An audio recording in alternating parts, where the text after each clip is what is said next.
নগদ ভোট কি আর বাকিতে ভোট কি?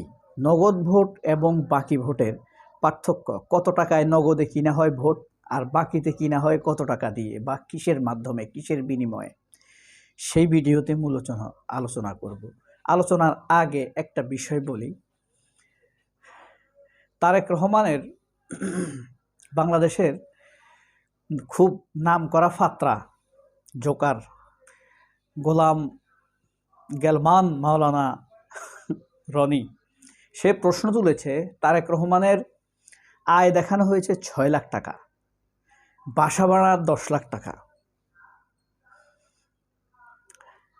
গাড়ি 2 কোটি টাকা। ব্যাপারটা দেখেন, তারেক রহমান থাকে নিজের বাসায়। 1981 সালে খালেদা জিয়াউর রহমান শহীদ হওয়ার পর 2টি বাড়ি দেওয়া হয়েছে না,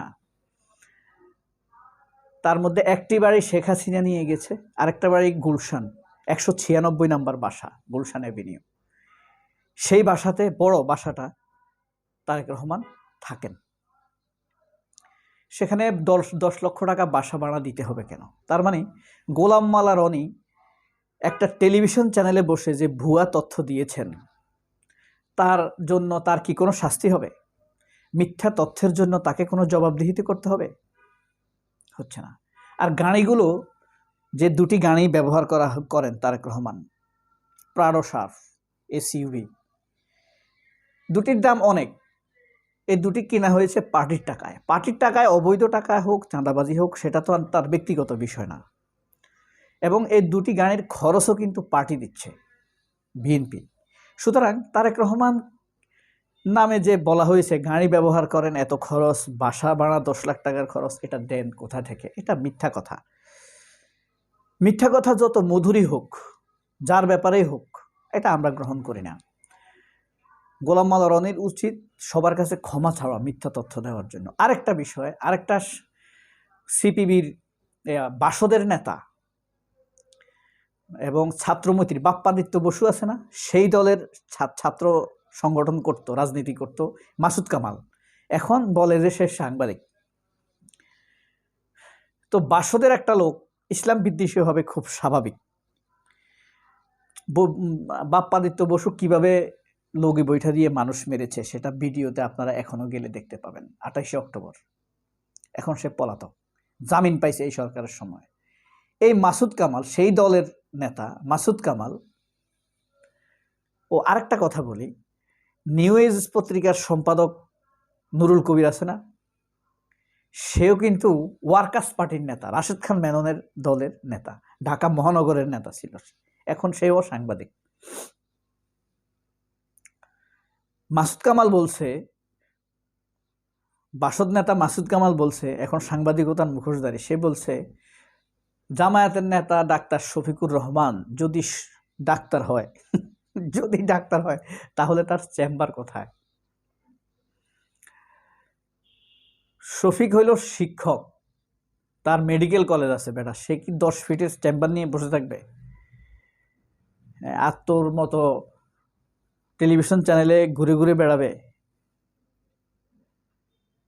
আর গোলাম মাওলা রনির প্রতি আমার প্রশ্ন, তোর মতো মিথ্যা কথা বলার মতো এখন তোরকেই জবাব দিতে হবে। তারেক রহমানের এত সময় আছে যে মিথ্যা প্রতারণা করবে?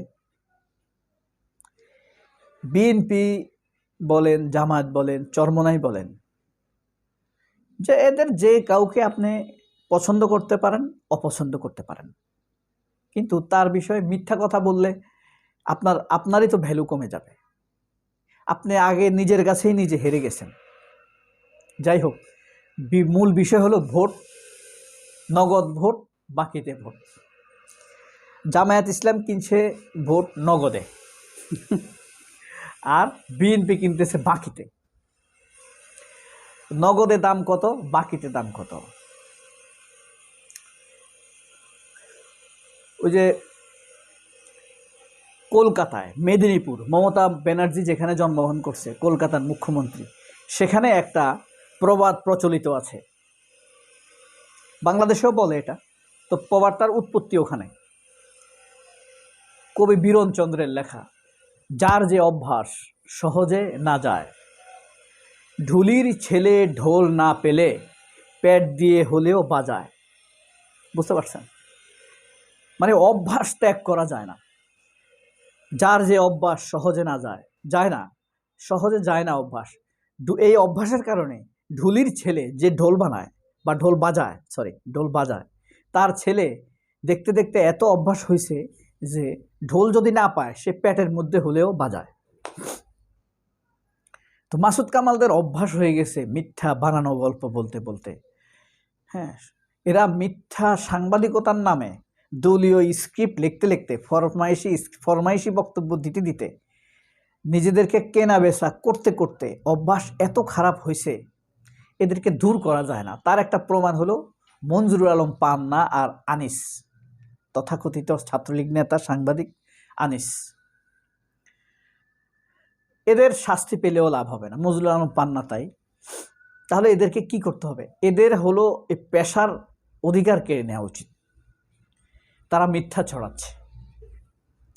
তো নগদে ভোট কিনতেছে জামাত, সেটা হইল নগদ কথা। ভাই, আপনি আপনার ভবিষ্যতের কথা, নিরাপত্তার কথা ভেবে, আপনার মেয়ের নিরাপত্তার কথা ভেবে, আপনার স্ত্রীর, আপনার মা বাবা, আপনার সন্তানের নিরাপত্তার কথা ভেবে যাকে নিরাপদ মনে করেন তাকে ভোটটা দিয়েন। স্যাটিসফ্যাকশন নগদ। ক্ষমতায় আসলে আপনাকে এটা দিব, ওইটা দিব, এসব হলো ক্ষণিকের প্রেমিকের প্রতিশ্রুতি। প্রেমিক যখন প্রেম করে তখন প্রেমিকাকে সে অনেক রকম কথা শোনায়, প্রেমিকাও অনেক রকম কথা শোনায়, কিন্তু প্রেম কিন্তু বাস্তবতা না। এই কারণে প্রেমের বিয়ে পরবর্তীতে টেকে না। কারণ প্রেমে যদি আপনার সপ্তাহে একদিন ডেটিং করেন, মাসে একবার যদি আপনি অবৈধভাবে সাক্ষাৎ করেন কোথাও, এটা তো অবৈধ, তাই না ইসলামের দৃষ্টিতে? তাহলে কি হবে? আপনি তাকে সামনে প্রেজেন্ট হওয়ার জন্য অনেক কিছু করবেন, কিন্তু প্রতিদিন, প্রতি মুহূর্তে, প্রতি ক্ষণে আপনার স্ত্রীর সামনে সেটা সম্ভব হয়ে ওঠে না। তখন পার্থক্যটা তৈরি হয়। প্রেমিকা বলে, তুমি এরকম এরকম বলছো, এখন দেখতেছি মিথ্যা কথা। প্রেমিকও বলে, তুমি তো আগে এরকম এরকম বলছো, এখন দেখি সব মিথ্যা কথা। অনেক ভুল ত্রুটি তখন ধরা পড়ে যায়। আর ওই যে প্রেম যখন করে, বিয়ের সময় তো ধরা খায়, প্রেম যখন করে তখন নানান কথা বলে তারা। ভাই, ফার্নিশড হয়ে প্রতি মুহূর্তে একে অপরের সামনে হাজির হয়, প্রতিদিন সাজে, সুন্দর সুন্দর জামা পরে, কিন্তু ঘরে তো তা হয় না। চুল এলোমেলো করে ঘর ঝাড়ু দেয়, ঘর মোছে, কামের বুয়ার মতো মনে হয়। প্রেম আস্তে আস্তে উবিয়ে যায়। ওই যে সত্য মিথ্যার ব্যবধানের কাছে আসল চিত্র, হৃদয়ের আসল চিত্র বেরিয়ে আসে, তখন বাস্তবতা ক্ষণিকের ভালোবাসা দেখে অট্টহাসি হাসে। আর বিএনপি ভোট কিনতেছে বাকিতে।